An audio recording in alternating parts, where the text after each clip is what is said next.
Welcome to another St. Joe's Health and Wellness Update. I'm your host, Mackenzie Cole, alongside Michael Kruzma. Now we'll turn to Michael for some on-the-pitch recaps. An unforgettable evening for AFC Ann Arbor in Berkeley, Michigan, as the Mighty Oak walked out 5-0 winners over Michigan Stars. Goals from Caleb Jackson, Kyle Breitmeyer, Jimmy Fiskus, Alec Lisinski, and James Vaughn meant a record number of goals scored in a single game for Ann Arbor. The result was also the largest margin of victory in club history. In the next NPSL match, the Mighty Oak will hit the road Friday to take on FC Indiana.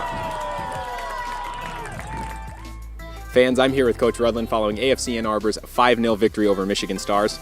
Coach, was attack always the plan for the men coming here tonight? It was. We wanted to attack with and without the ball. We felt like this would be a good night for us and to kind of build off of our mentality of being able to press and hopefully keep an opponent in their own end. And then obviously when we had chances early in the match, we took them well, which I think took a little bit of pressure off the group as the game built on and enabled us to find really good pockets to keep possession. So yeah, we want to attack and press without the ball, and with the ball we obviously want to go forward and make plays to goal. This was the largest margin of victory for the club in the history, and it's also against a team that we did not beat last year. It's actually our first victory against Michigan Stars. What does this mean for you and for everybody involved with the club after this victory? I mean, at this stage in the game, every point we get is huge. So to get 3 points tonight is great. It keeps us moving in the direction that we want to move in.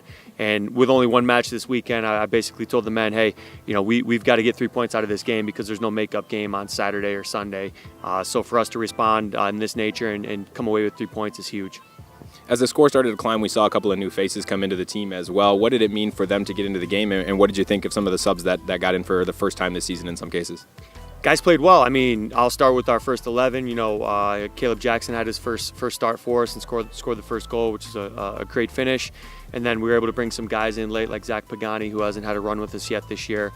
So again, and Spencer in goal, which was huge also. So I thought the first 11 took their chances well and played well, and it was great to be able to rotate some players in and get them minutes towards the end. Like I said, without having that second game this weekend, being able to get all of our guys a run was great.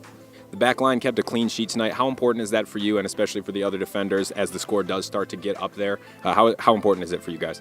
It just builds confidence for the whole team.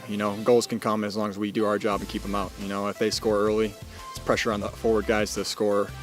So doing what we can to help, and it always feels good for me, especially getting that clean sheet. That's basically like getting a goal. So that's all we can. That's all we can do. So with most of the double match weekends out of the way, are you focused on giving the guys more recovery time week to week? Yeah, we're definitely focusing on that. Right now we're seeing a lot of overuse injuries just from the repetitiveness of practice all throughout the week. And since they don't have as many games, we're focusing on the guys that need to take a break, kind of taking a couple days off, doing some rehab, strengthening, and then getting them ready for that one game during the weekend. Now, what are you teaching them exactly, things that they can take home, things they can do on their own when, you're not around to help them out? Yeah, I'm only here for a couple hours, and then I have to go back to the clinic. But I'm trying to instill in them, just making sure that they're doing their rehab exercises all throughout the day. Not everything every day, but kind of splitting it up, focusing a lot on core and glute strength with soccer players is important just because they're all lower body dominant. So that's what I'm trying to push with them.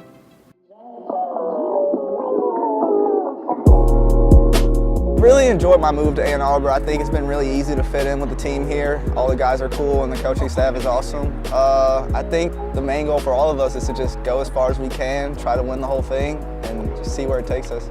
It's been great. So yeah, coming from Scotland, it's a change. Being across in America, I've been here for 3 years now, down in Missouri, and I've moved up to Michigan here, and it's been great fun. The weather's been great, the boys have been so nice, and the team's been gelling nice, and the area of Ann Arbor is really nice downtown, the nice restaurants and bars and stuff too. My favourite thing about Ann Arbor, I just think there's so much to do. I think there's great food, there's always place to be. You can always go out and explore, like the Michigan Stadium, obviously the university itself, the bars and things like that. I just think it's a really nice atmosphere. Everyone's really friendly, and it's just a great place to be in the summer. Oh, just last year they had a fantastic season. I wanted to come home, and I just wanted to be a part of this team and this coaching staff. It's been great. I love training every day at a high level, living with the guys and just working hard, lifting, doing everything I can do to make myself a better player here. My experience has been really good. I'm loving the team. I'm loving the setup. I love how professional it is. It's very intense. The training sessions are intense. Sponsors are supporting us, so it's really good. I like it a lot.